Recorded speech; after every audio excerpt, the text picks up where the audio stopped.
Barakani siri nimada bilasizmi? Buni hozir olimlar isbotlashgan.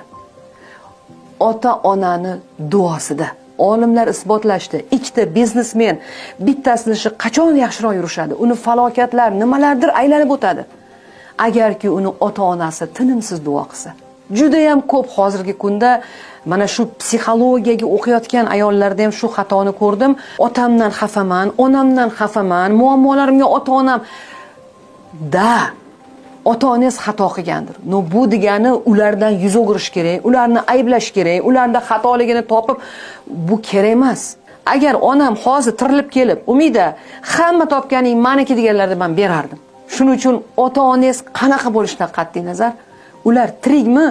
Ularni asrang, avaylang, qizg'anmang ulardan. Vaqtingizni, mehringizni, pulingizni juda ham ko'p ko'rdim.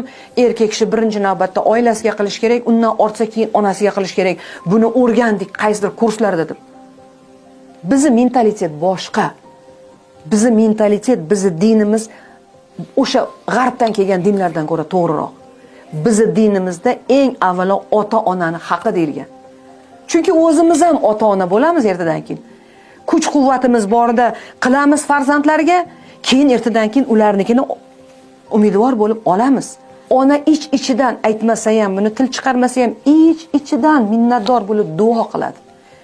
Xursand bo'lganning o'zi duo-ku. Ana shunday farzandlarni ishi yurishadi. Puli ko'payadi. Shuning uchun ota-onaga har qancha qilsa men arziydi deyman. Hech qachon ota-onangizdan xafa bo'ling, ota-onangizdan uziling degan narsani qilmayman. O'zagidan uzilib, ildizidan uzilib daraxt ko'kara olmaydi.